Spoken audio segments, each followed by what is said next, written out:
Assalamualaikum warahmatullahi wabarakatuh. Perkenalkan, nama saya Farah Dian Musna dari Program Studi Hubungan Masyarakat Universitas Negeri Jakarta tahun 2019. Video ini saya buat untuk memenuhi ujian tengah semester mata kuliah interview. Pada video ini juga, saya mewawancarai dua narasumber yang berbeda, yaitu keluarga dan kakak tingkat 2018. Selamat menyaksikan.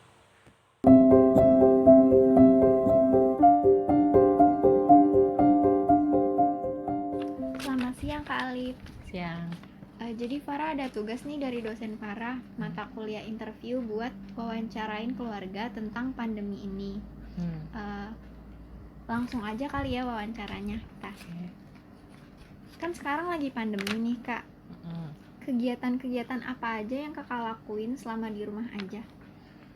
Kalau selama pandemi ini, jadi pas awal-awal pandemi aku tuh sempat ada magang. Nah, magang ini juga sekalian nyusun tugas akhir.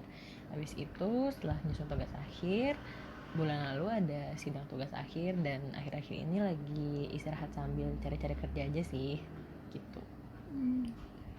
Terus hal-hal apa aja yang Kakak lakuin supaya terhindar dari virus COVID-19 ini?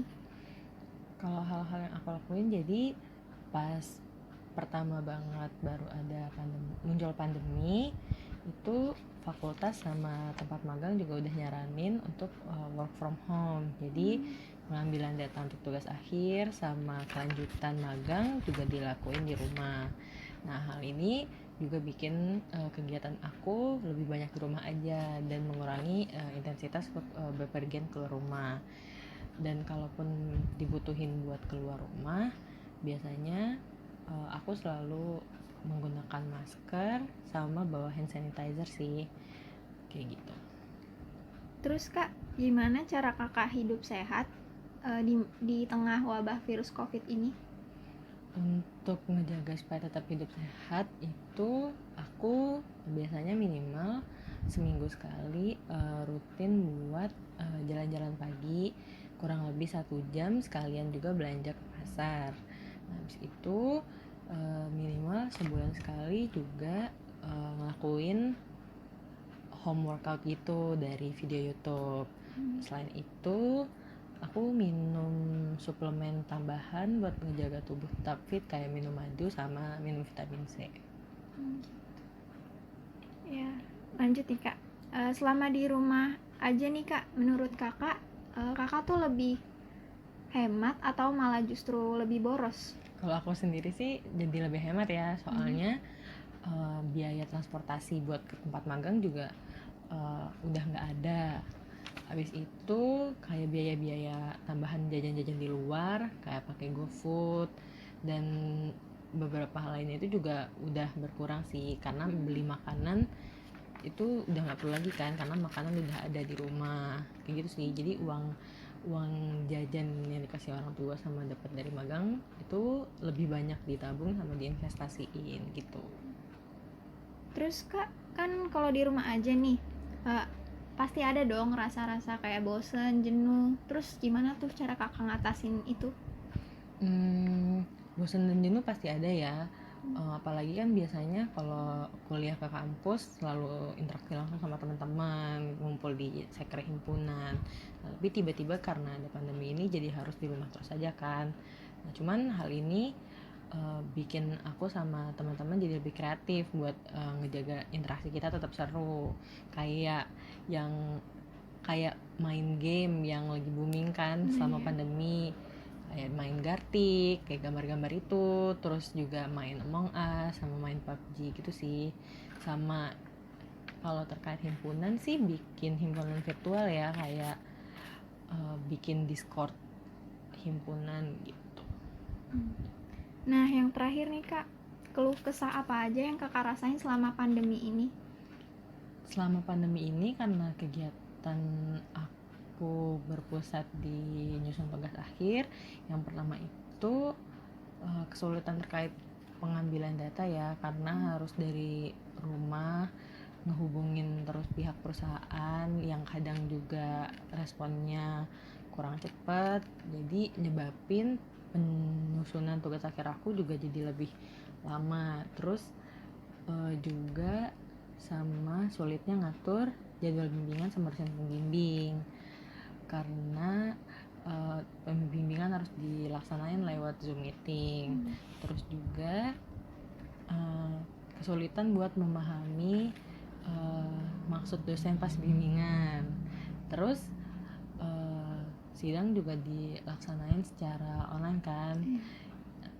Dan minggu depan juga bakal dilaksanain wisuda secara online, jadi euforia wisudanya tuh kurang berasa gitu. Padahal kan udah capek-capek kuliah 4 tahun tapi wisudanya online, jadi euforianya kurang berasa. Sama yang keluh kesah yang sekarang dirasain ini adalah lowongan kerja yang kelihatan banget cukup berkurang dibandingkan waktu-waktu sebelumnya gitu. Gitu. Oke Kak, sekian dulu wawancaranya. Makasih banyak nih udah nyempetin waktu buat diwawancarain sama aku. Kurang lebihnya mohon maaf. Terima kasih Kak. Sama-sama. Halo Kak Hana, selamat sore. Gimana nih kabarnya?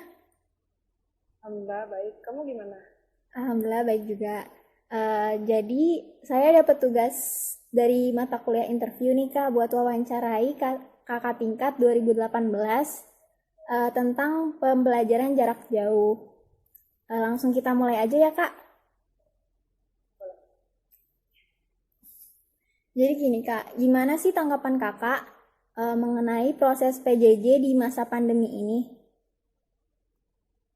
Proses PJJ selama ini sih banyak tantangannya ya, karena kan baru juga, tapi aku sih sendiri udah semaksimal mungkin adaptasi aja. Iya. Terus kalau menurut Kakak nih, mana yang lebih efektif dari kuliah online ataupun offline itu sendiri? Ya karena kita D3, ya pasti lebih efektif nggak online ya. Soalnya kan kalau misalnya praktek-praktek itu kan pasti keundur, jadinya pasti lebih efektif kalau misalnya tatap muka. Gitu. Terus nih Kak, selama kuliah online biasanya Kakak gunain platform apa ya? Tergantung dosen sih, tapi hampir setiap dosen pakai Zoom. Cuman kadang beberapa dosen lebih dari WhatsApp, kalau nggak dari Google Classroom gitu. Ya. Terus nih Kak, selama kuliah online ini hambatan-hambatan apa aja yang Kakak alamin selama kuliah ini? Hambatannya paling kalau nggak sinyal, kalau nggak suka ini ya, dosen kadang tiba-tiba ganti jam Jadwal ya? jam mata kuliah. Terus kita kayak nggak tahu kan, walaupun kita di rumah doang kan kita nggak setiap hari main handphone gitu kan, nggak setiap hari ngeliat handphone, jadi kayak suka skip atau kayak gimana. Itu sih paling hambat. Oh gitu. Terus nih Kak, menurut Kakak kelebihan dan kekurangan dari PJJ ini tuh apa? Kelebihannya dulu ya. Ya. Kalau kelebihannya sih paling nggak ongkos ke kampus. Terus kelebihannya jadi fleksibel. Jadi kalau misalnya lebih fleksibel terus lebih aman juga. Terus kalau kekurangannya sih paling kalau misalnya kelompok-kelompok kayak gitu, tugas kelompok, kadang kita suka lebih miskomunikasi karena kan kita nggak bisa kerja kelompok secara bareng-bareng gitu kan. Iya. Gitu. Banyak miskomunikasi gitu sih seringnya. Gitu. Terus Kak, selama kuliah online nih, pernah nggak ngabain tugas gitu atau ngelalain tugas dari dosen? Pernah nggak ya? Kayaknya pernah sih, cuman dosennya mungkin nggak ngerti ya. Kayaknya nggak ini deh, maksudnya ngerjain tapi telat gitu aja sih. Kalau Bu Mai enggak sih. Oh, ada matkul Bu Mei juga sama Bu Mei. Bu Mei ngajar aku tuh sekarang entertainment. Sekarang aku lagi ngerjain bisnis plan gitu. Terus nih Kak, selain kuliah online, kegiatan apa aja sih yang Kakak lakuin supaya tetap produktif di rumah? Kegiatannya paling baca-baca jurnal. Kalau enggak, apa ya? Sekarang sih aku lagi nemenin kucing aku aja. Itu produktif ya sih? Gitu. Ya. Ya gitu aja. Sama ngerjain ngerjain tugas-tugas sih sebenarnya kalau misalnya nggak ada Zoom atau kayak gimana, tugasnya kan kalau misalnya kita kuliah online tuh tugasnya lebih banyak kan, walaupun tatap mukanya tuh sebentar. Jadi sebenarnya nggak gabut-gabut banget karena kita ngerjain tugas kuliah terus. Tuh. Nah, yang terakhir nih Kak, keluh kesah apa aja sih yang Kakak rasain selama kegiatan pembelajaran jarak jauh ini di masa pandemi? Keluh kesahnya ya paling kita agak bosen ya, kangen sama teman-teman. Terus pengen cepet. Terus apalagi aku udah semester akhir, pengen PKL, pengen Jadi susah ya? pengen apa ya? Iya, jadi susah, jadi kehambat. Terus banyak praktek-praktek yang harusnya semester kemarin jadi mundur, dan yang pastinya kalau mundur kan nanti di semester 6 terakhir. Yang aku nanti harus ngerjain praktek sama ngerjain taki. Jadi kayak pasti bakalan padat banget kayak gitu. Pengennya sih cepet-cepet kelar. Gitu Kak. Oke Kak, sekian dulu wawancara dari saya.